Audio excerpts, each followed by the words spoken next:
Okay, the time is yours, Professor. Thank you. Okay, can you see my screen? Yes, we can see your screen now. Good. Okay, thank you very much, Dr. Ida and Dr. Ghazali for having me in the same panel as you. It's an honor, privilege to share the same panel as you. To the audience in Indonesia, I apologize for not being able to be present in person. So I send you greetings from Singapore. So I invite you to visit me in Singapore. I'm thinking that since I'm not able to attend your conference, maybe I should organize a workshop so that you can come and visit me in Singapore. The title of my talk is AI in the Libraries of the Future, and focusing on generative AI and knowledge graph as complementary AI technologies. Pak Ida and Pak Ghazali has explained a lot, about what we should do to explore and adopt and use AI. So I don't have to actually talk a lot. So I'm going to show you later some demo of applications, AI applications that I'm developing. I think we all agree now that libraries, library services, librarians, and even library school researchers and professors, they are at a crossroads. That means we are looking for new directions, new ways of doing things, new mission, new services to make use of generative AI, but all sorts of technologies that are now available. A few years ago in Taiwan, I suggested that libraries and librarians need a new vision for libraries, a new mission for library services. And I remember that Pak Ida was present at the conference in Taiwan, where I proposed to the Taiwanese librarians a new mission for libraries and librarians. So I said that libraries cannot just provide access to information now, because information is on the internet. There's so much, too much information. It's not enough just to satisfy information needs, because there's too much. We want to control the information. So I suggested that we need to have a new mission for libraries, which is to help users to use information. And earlier on, Dr. Ghazali mentioned that we need to gunakan AI, gunakan information and knowledge. So we need to help users to use information. We need to help them to process data, process information, to link, to connect ideas, together, to integrate and synthesize narratives. So we want them to help them to make sense of information, to synthesize new stories. Pak Ghazali said, menceritakan, tell new stories. We need to help users to do that, not just to help them to find information, but help them to synthesize new stories. You need to help them to learn, create, menciptakan new things, and to use information. I also say a few years ago that actually we are living at the golden age of IT. I don't know whether you have heard of this. I think I may be the first one to say that. I said that at some workshops at the beginning of the pandemic, when we were using Zoom and a lot of technology became very important at the beginning of the pandemic. So I say that we are, at the beginning of the golden age of IT. And this was before even generative AI became popular. And now it is possible to develop new AI applications and services quickly. It doesn't take a lot of time to develop a new services. And we can do that with a small, talented team of librarians. We don't even need IT professionals anymore because they are too busy with big IT projects, enterprise systems and databases and so on. So librarians now need to learn IT and to do our small services that we can put out quickly for our users. But to develop AI applications needs a lot of human understanding. So Pak Ida already has indicated that we need human intelligence. We need to combine AI intelligence with human intelligence. So to develop AI applications, we need a lot of common sense, deep thinking, creativity, we need bravery, we need courage, and we need supportive and wise leadership. Now, in this talk, I cannot suggest all the AI applications that you can develop in the libraries. So I think the title for this panel is AI Roles and Libraries, right? Now we cannot list all of them because most of them have not even been thought of yet. They have not been dreamed about. We need a meeting, we need to dream new applications. We need to explore, So many of we need to work together to explore and then come to a conference like the digital library conference to share the things that we have developed, our AI applications. So I'm going to do that today. I'm going to share with you two AI applications. Now, I believe that these are the two pillars of library service. When I was a librarian, some 40, 30 years ago, we understood that there are two pillars of library service. One is cataloging and classification. So I started as a cataloger. So I cataloged a lot of books. And more broadly, this is called knowledge organization. So this is one major skill set that librarians have. Another pillar of library service is reference service, or user services. And in that service, we need to have reference interview skills. We need to know how to talk to users, dialogue with them to find out what their information needs are. And then we need to search for information.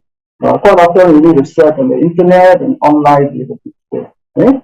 So I'm going to focus on these traditional pillars of library service and suggest how AI can be adopted in knowledge organization and in reference service. Okay, first, knowledge organization. So the purpose of knowledge organization, I think we can agree, is to organize books, to organize documents, journal articles, and so on. And we also create metadata. So I'm thinking now, how do we use knowledge organization to help users to link and connect data ideas and tools? How do we use knowledge organization to help users to integrate information, to synthesize new paths, new narrative, new stories? How do we use knowledge organization to help users to learn, to create, and use information? So I suggest that one AI approach to knowledge organization is knowledge graphs. So I've been working on knowledge graphs for the past few years. I think you know it better as ontology. I think you're all familiar with the word ontology. So knowledge graph is used synonymously and is used as the same as ontology. So ontology and knowledge graph. So with knowledge graph, you can visualize it in a network structure and graph structure. Now, when we adopt knowledge graph in the library, then we use it to represent the information content inside the book. In other words, we are no longer organizing the book. We are organizing the content, the knowledge, the information that's inside the book, inside the journal articles, inside the web pages, to support intelligent applications that help users to browse, learn, and do research. So, as an overview, I'm proposing that one approach to use AI in knowledge organization is to use knowledge graph. So knowledge graph is a type of AI technology. Ontology is a type of AI technology. We use this for structuring the information content of documents rather than organizing the documents themselves. But knowledge graph is not enough. It's just half the solution. Because you have to do it manually. When you do cataloging, you do metadata, you construct it manually. It takes a lot of time and effort. So we need something else. So generative AI, I think, is the complement, is the other half of the solution. You can use generative AI to extract information from text, and you know that you can extract information and summarize, right? But we can use generative AI to create knowledge graph and help us to create ontology.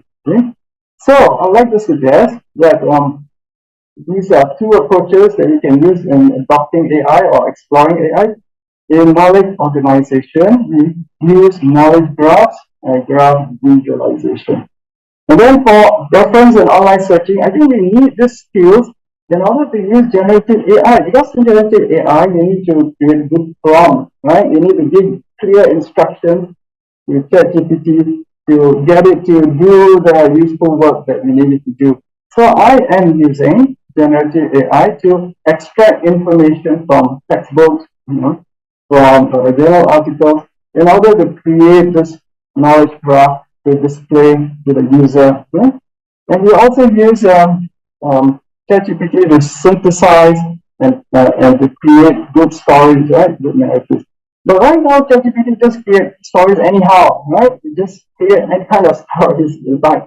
So how do you control the kinds of stories that ChatGPT creates? So that needs librarian skill. So I'm suggesting that reference, interview skills, online searching skills are needed to use ChatGPT and generative AI to extract information and to create a useful cerita summary.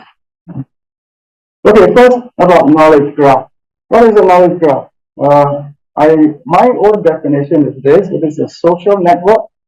Yeah, for social network, we immediately think of network of people, right? The people talking to each other. But this is a social network of ideas, concepts, digital objects. And we represent it as a network diagram, with nodes connected by links. So the nodes represent the concepts and entities and resources, with a set of properties, and then the links represent relations between the resources. And then we also create taxonomies, classifications, and class hierarchies. Okay, you're already familiar with this. You do this in your library service.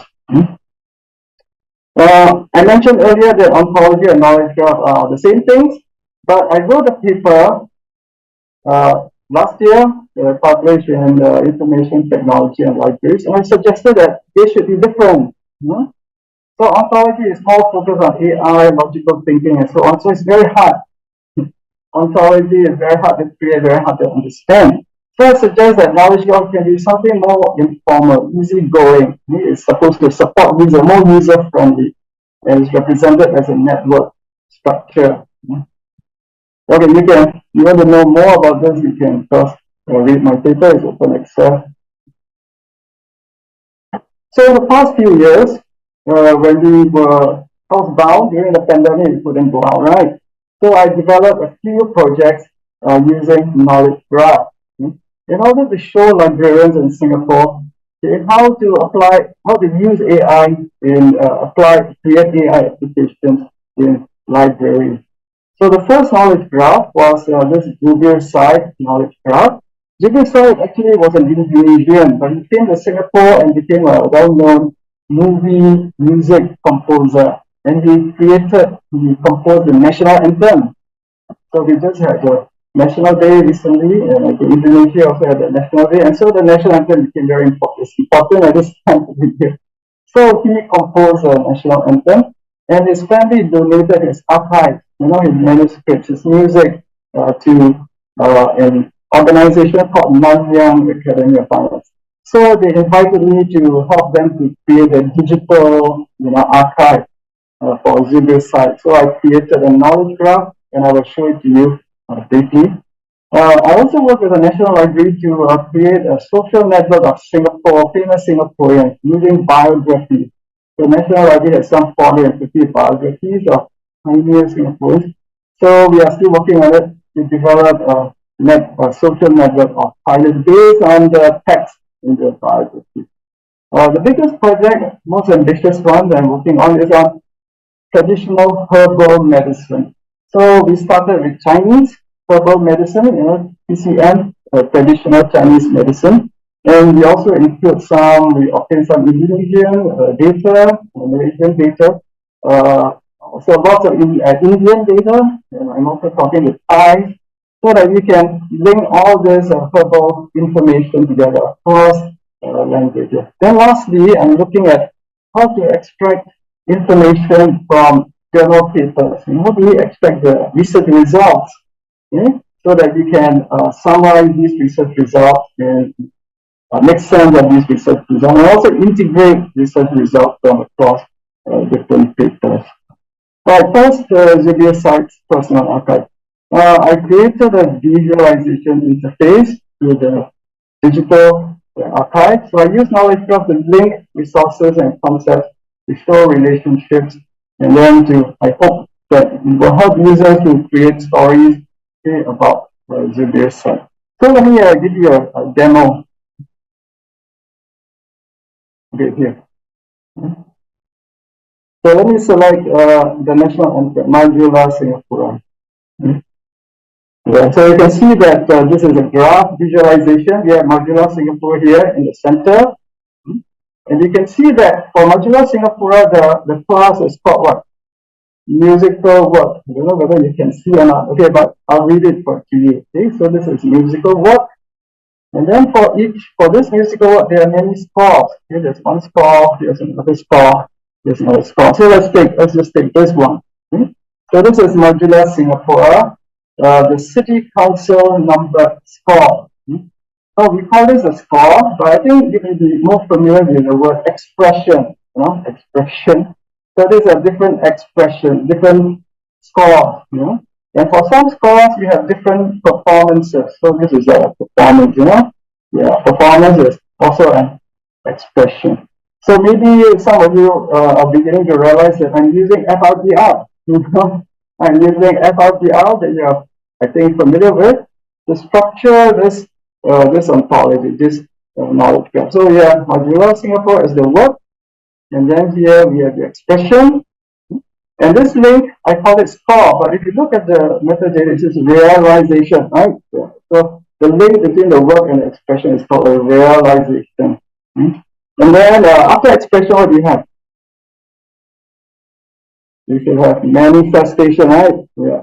So I skip manifestation because we are not dealing with publications. It's not published material. So I go straight to the item. Okay? So if you click on this, you'll get to see a manuscript in Zubir Site's archive. So this is like manuscript. This is like, Zubir Site writing, it's handwriting. Okay, maybe interesting would be like the photos. You can click on the photograph that you created. Yeah, you can see that when there are many notes, many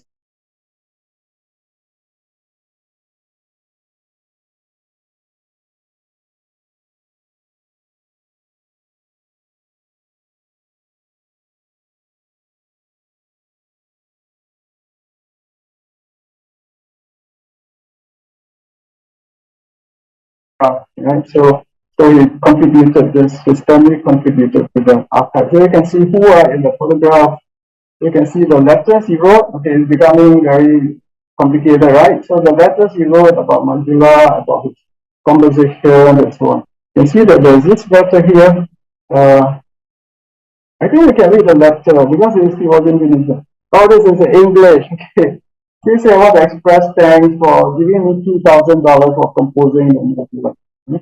Alright, so this is one example of the knowledge graph visualization. So I'm doing this to show librarians what they can do. It's not so difficult. They can do it. The most ambitious project is the herbal medicine project. So I want to now invite Dr. Ida. Can you give me one herbal herb in Indonesia? Suggest something. I'll type the answer. Alright, maybe you cannot hear me. So maybe let me just try something, huh? Okay, I see here there's akar. Akar I know is a Malay word for root, right? A lot of herbs are made from roots. Yes, akar. Oh, sorry. Okay. Oh, something has gone wrong. Okay, this version of the polyglot, this knowledge graph is still under training. We are still developing. So I think maybe. Oh, okay, it's come up. Okay. So you can see lots of akar, right? Okay, let's try this randomly alpha Dani. I don't know what this is. Alpha Paramet.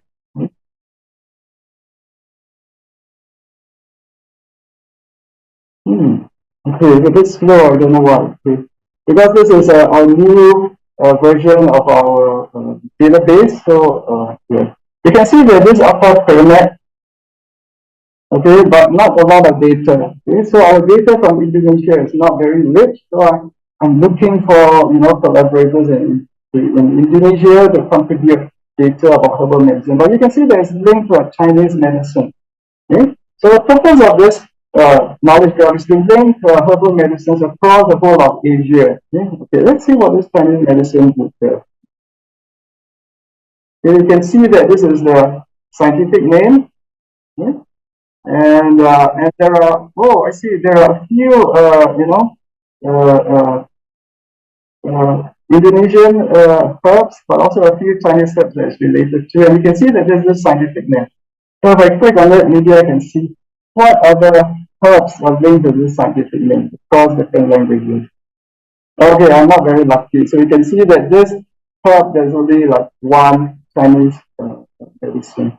Maybe let me try something that's more data. My favorite one is ginger. I know ginger, there are lots of herbs made from ginger. Okay, so if I take this Chinese one, okay, so you can see that, yeah, this is the scientific name of this ginger. Okay, and it's linked to many languages, and these are the Indian languages. So if I take, okay, this one, I don't know what theme is. I'm asking my collaborator to make more user-friendly names in this code. Okay, so you can see that there are identities here.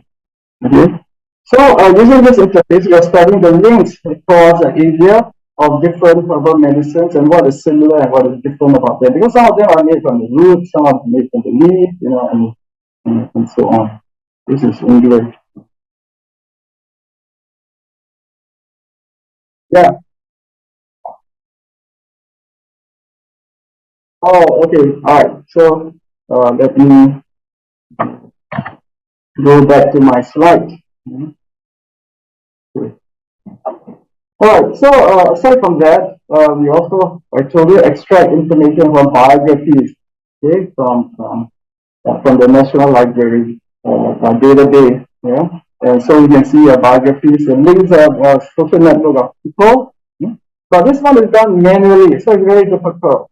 And right now I'm using ChatGPT to extract, information from 450 biographies to populate this database. Okay, so this is the second phase of the project, using ChatGPT to extract relations and resources from biographies. And then after that, you create a chat interface. There's a natural language query and knowledge graph. We also have to analyze, the knowledge graph after we develop them. Okay, I was going to show you some prompts that I created to do the relation extraction, but since there's no time, I will just go and maybe just show you the facts here. So we have this text, and we are trying to extract things like the birth date, the place of birth, and then we have a prompt. And this prompt needs librarian skills to develop the prompt. It's not easy. And then we extract kinship relations, like ancestor, brother, brother-in-law. Okay? We extract types of achievements. And we have to develop the prompts carefully. We are given, see, I have to give examples with ChatGPT. Okay, what are achievements? Expertise, specialty. Now, what is recognition? That means awards, appointments, all this. Okay? So these are things that librarians can do. And then give some examples. Example, input, output. So this is what I'm trying to persuade our librarians here in Singapore to do. If you have no time to show you the errors and the types of problems that we encounter, but maybe just to say that the next big thing is also what is called retrieval augmented generation.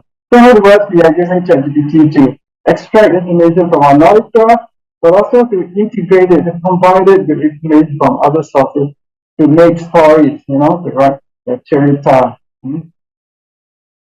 Okay, so this is the technical architecture, and this will be like my last slide.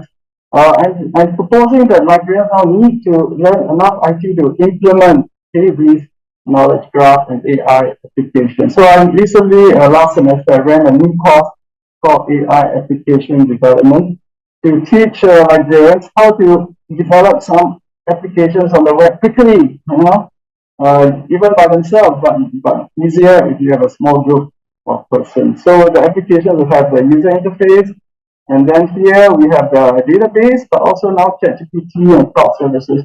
And then in the middle, we have what we call the middleware or API, where we use Python and Flask. And at the end of the semester, I found that the students can actually do it. Some of them have never learned Python before, but by the end of the semester, they are able to develop an application that they put on the web so that when they go for a job interview, they tell the interviewers, okay, go and check out this thing, come and see the work that I've done. Okay? So I think that in the new age, you need to be able to like implement something and not just talk, so that people can come and try out our new AI application. Okay, so I have some references you can look at if you want to know what I'm doing. These are links that I showed you just now, some knowledge examples. Okay, so that's it for my talk. Thank you very much for your attention.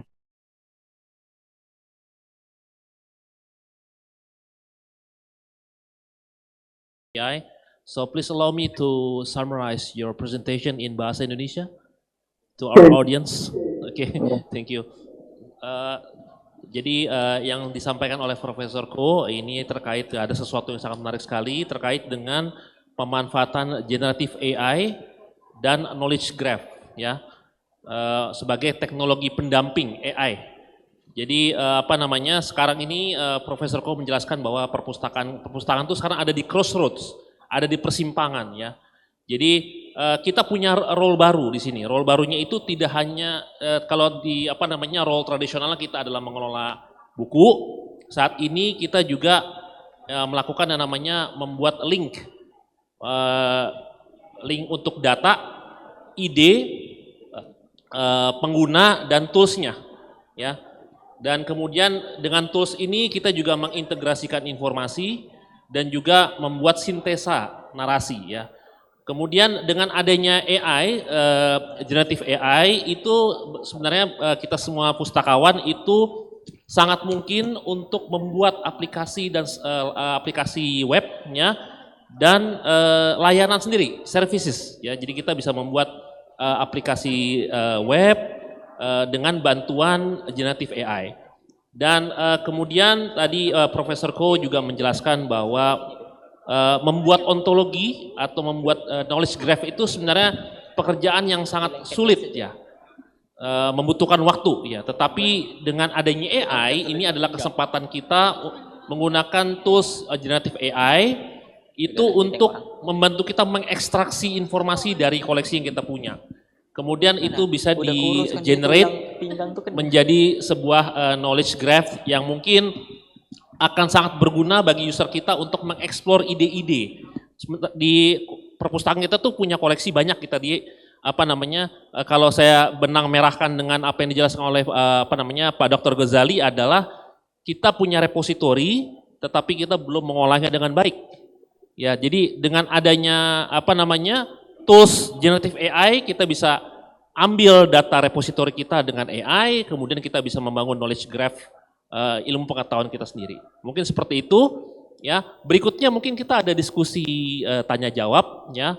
We will have a discussion, Professor Khoo, with our discussion maybe I don't know how many questions that we can have. Panitia, kita sampai jam berapa waktunya untuk tanya jawab? Nggak ada. Oh, nggak ada ya. Okay, I'm sorry. Actually, we running out of time, so we don't have any discussion. Jadi karena waktunya sudah habis, Bapak Ibu, presentasinya kita sudah akhir sampai di sini. Sekali lagi mohon berikan aplaus untuk kepada presenter kita. Terima kasih banyak Pak Dr. Ghazali, Pak Ida, Profesor Khoo. Thank you for your time to present your interesting takes. Okay. Jadi dengan ini saya selaku moderator ya mengucapkan terima kasih sekali lagi pada Bapak Ibu semua yang sudah hadir untuk melihat presentasi ini. Terima kasih banyak atas perhatiannya. Wabillahi taufiq wal hidayah. Wassalamualaikum warahmatullahi wabarakatuh.